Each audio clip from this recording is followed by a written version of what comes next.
Oi pessoal, meu nome é Graco Alves, para quem não me conhece, e eu vim aqui falar sobre algumas coisas que eu tenho feito e que eu decidi. Eu já fiz algumas postagens sobre esse processo que eu estou fazendo, que é chamado rastreio, que foi uma decisão dessas decisões de ano novo, né?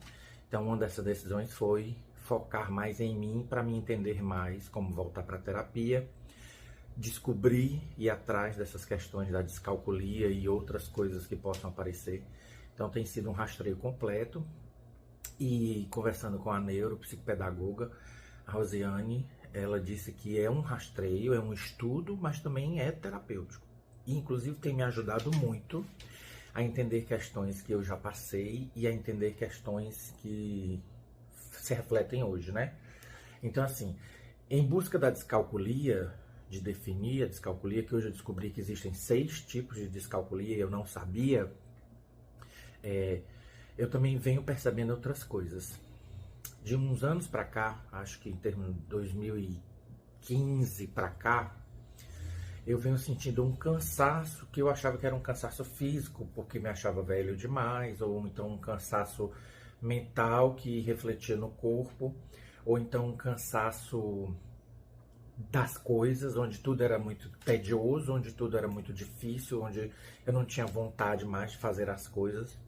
E aí, conversando no último encontro, né, que ainda vou postar alguns trechos, no último encontro, a Rose insistiu muito, né, nas estratégias, nos meios de como eu fui me reinventando para me adaptar, para sobreviver, né? Porque durante muito tempo eu tive muita dificuldade em várias questões. Então eu sentia uma necessidade absurda de sempre ser muito bom em tudo que eu quisesse. E quando eu descobria que eu não conseguia ser bom naquilo, isso me derrotava por completo. Como, por exemplo, quando eu fazia teatro constantemente, né? Como teatro era meu foco de profissão, eu não consegui terminar um curso sobre iluminação, sobre a parte técnica de iluminação. Isso me frustrou muito, porque eu achava que eu ia ficar por fora, que eu não ia concretizar determinados projetos, que eu não ia conseguir fazer determinadas ideias, porque eu sequer entendia o que era um ampere, o que era volts, o que era um hack de luz. E terminei o curso péssimo, porque eu sabia que eu estava me enganando, porque eu não aprendi nada. E o professor é excelente, uma figura com um nome muito grande aqui na época, que era o Maneco Kinderé, que até hoje ainda é um grande iluminador de nome nacional.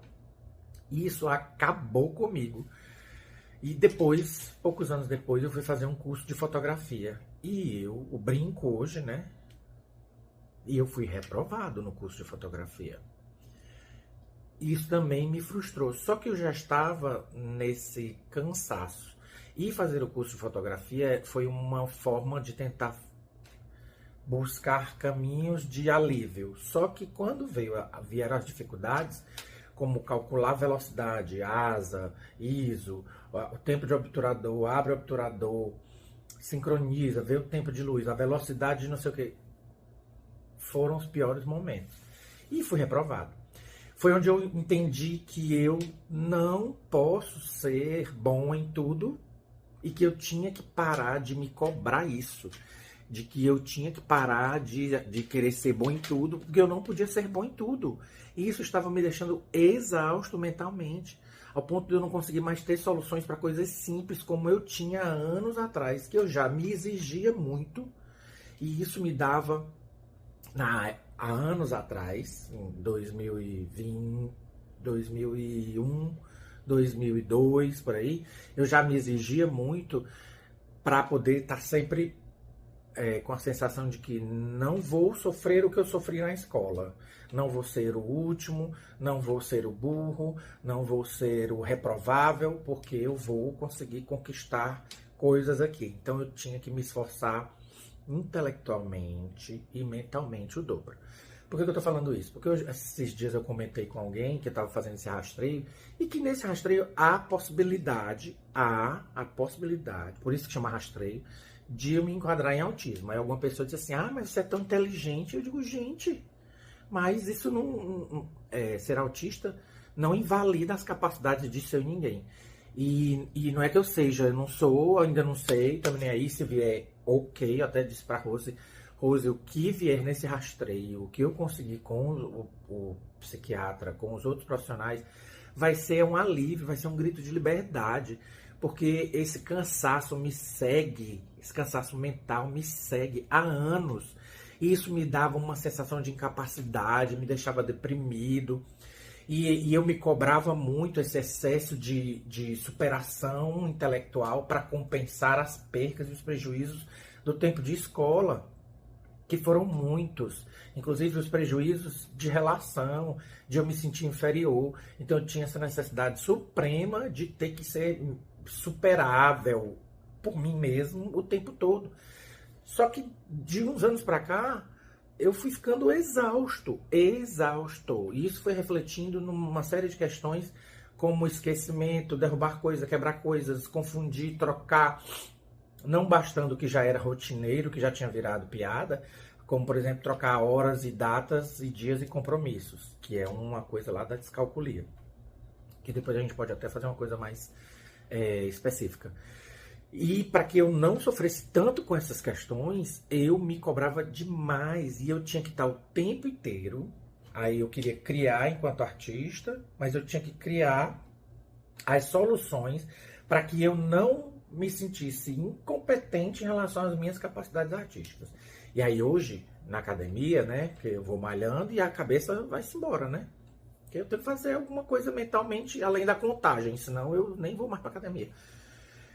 Eu lembrei que, mesmo tendo 22 anos de teatro, eu participei de pouquíssimos trabalhos onde eu tinha que decorar textos. Inclusive, perdi oportunidades porque eu não conseguia decorar textos rapidamente. E quanto mais urgente a decorar o texto, mais eu me atrapalhava, mais eu me bloqueava. E isso eu assumia como uma incompetência e isso me jogava no chão. Então, nos dispositivos, nos métodos, né, como a Rose diz, no jogo de sobrevivência, eu fui desenvolvendo o meu próprio grupo de teatro, onde nós tínhamos trabalhos corporais, onde nós não tínhamos que decorar texto, nós tínhamos que aprender roteiros, desenvolver ideias e executá-las corporalmente, sempre baseado na diversão. A diversão era a forma de aliviar o aprendizado. E aí a cobrança era grande porque eu tinha que escamotear, cobrir a minha falha com o texto, certo? Com a ausência de decorar, e criar coisas tão supimpas, tão supremas, que o texto não precisava ser necessário. Eu lembro muito bem que eu participei de um espetáculo infantil, um grupo de teatro que eu gostaria, sempre quis trabalhar com eles, porque eu admiro muito o professor Marcelo Costa, e um amigo, Davidson Caldas, que contracenava comigo. Nós chegamos a estrear, as minhas falas ficavam pregadas na coxia, e eu ficava lendo a fala antes de entrar em cena. E se acontecesse qualquer coisinha antes de entrar em cena, eu perdia tudo. Eu não sabia onde eu estava. E isso acabava comigo, isso me deixava mal, porque eu me sentia extremamente incompetente numa profissão que eu escolhi fazer e que relativamente é fácil. Relativamente. Fazer arte no Brasil não é fácil de jeito nenhum. Às vezes, então, Davidson, que contracenava comigo, ele dizia as deixas, ou então ele criava brincadeiras, improvisos, para eu poder soltar o texto. As falas vinham, mas às vezes eu pulava da cena 4 para a cena 8, e aí esse amigo voltava e a gente recontextualizava. Inclusive o improviso acabou sendo uma grande ferramenta de sobrevivência dentro desses contextos, porque eu absorvia o contexto e o improviso me desenvolvia dentro da história. Onde é que eu tô querendo chegar? É que depois de muito sofrer com essas questões, de não decorar texto, de perder papel por conta disso, de perder trabalhos em vídeo. Por exemplo, fui fazer teste para uma propaganda e o texto era imenso. E eu não consegui. E o teste foi péssimo e era para um personagem que era a minha cara. Tanto que até hoje eu só fiz uma única propaganda que não tinha texto, era só ação física, só corpo. E isso me frustrou, porque até hoje foi o único. Assim como um curta que eu participei, que era o protagonista, que eu também mal tinha falas. Mas não que a questão da fala seja importante, muito pelo contrário, isso fez com que o meu corpo se tornasse uma obra de arte viva e isso me rendeu outras questões muito importantes. Não é diminuindo, mas é me analisando e me liberando das culpas, dos pesos e das tristezas. Então isso me frustrava. Fez com que eu transicionasse a profissão e agora como futuro gastrônomo eu não tenho esses problemas, eu não preciso, porque eu não preciso decorar receita, porque existe ficha técnica, inclusive é uma questão técnica utilizar a ficha para que não haja erros. O que permite de improviso vai a partir do meu feeling, do meu sabor, do meu paladar, do meu gosto e da minha percepção de mundo, do entorno do cliente.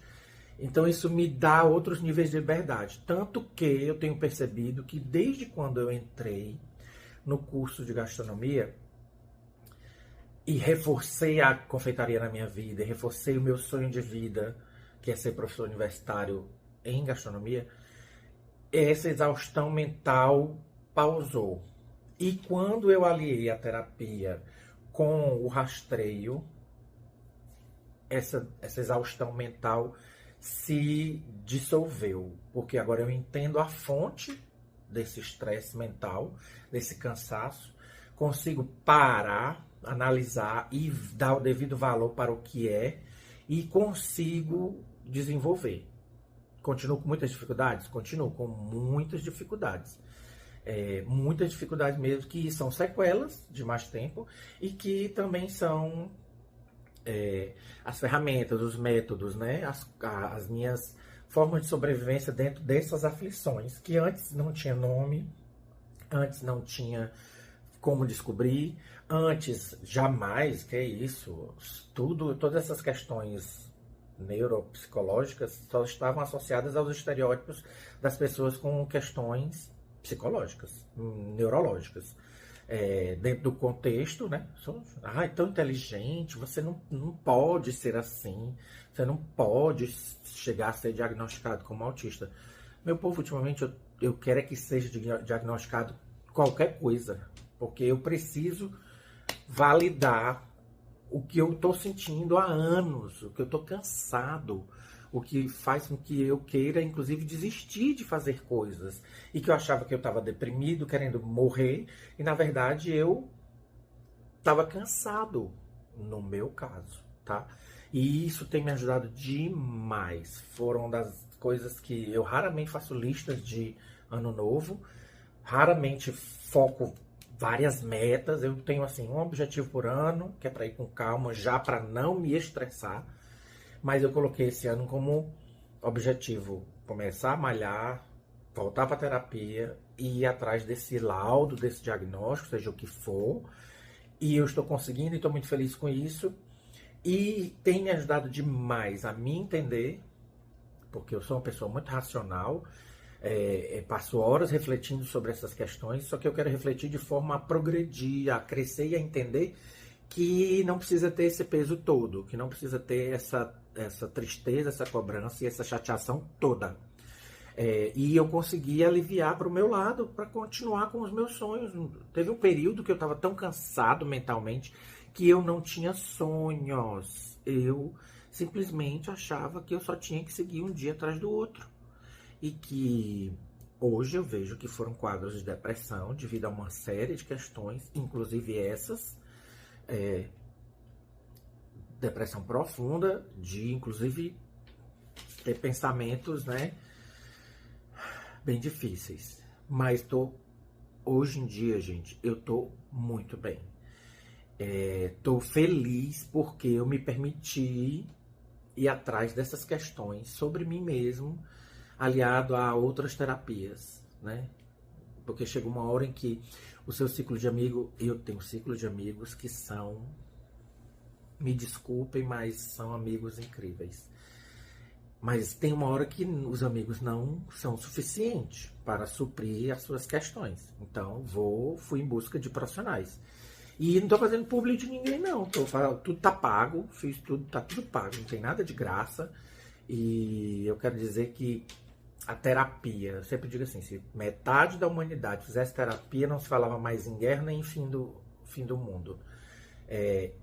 E a descoberta da Rosiane, ela é neuropsicopedagoga, tem sido maravilhosa e que, inclusive, eu tenho percebido que outros amigos têm buscado também o trabalho e o serviço dela e tem me deixado muito feliz porque é sinal de que outras pessoas também viram, dentro das suas necessidades, credibilidade nessa profissional, que é uma profissional que tem uma especialização, que tem qualidade de estudo e pesquisa nacional e internacional. Então, assim, é interessante porque ela tem buscado me acolher. E aí, o que eu estou falando eu estou encontrando acolhida em determinadas situações para suprir problemas antigos, porque eu também decidi me acolher. Eu decidi há muito tempo. Não posso ser bom em tudo, não vou ser bom em tudo e tudo bem, tudo ok. Se eu conseguir ser bom em uma única coisa, tá ótimo, tá bom? Eu gosto de conhecer e fazer coisas diferentes ao mesmo tempo. É minha natureza. Mas se de tudo que eu mexo, tudo que eu faço, eu souber que eu sou bom em uma ou duas coisas, tá ótimo. Em tudo eu não quero ser mais. Não preciso disso. Não tenho mais as cobranças do tempo de escola. Não tenho mais o bullying do tempo de escola. E não tenho mais as culpas do tempo de escola, tá? Esse é o primeiro vídeo sobre esse processo. Vou fazer outros.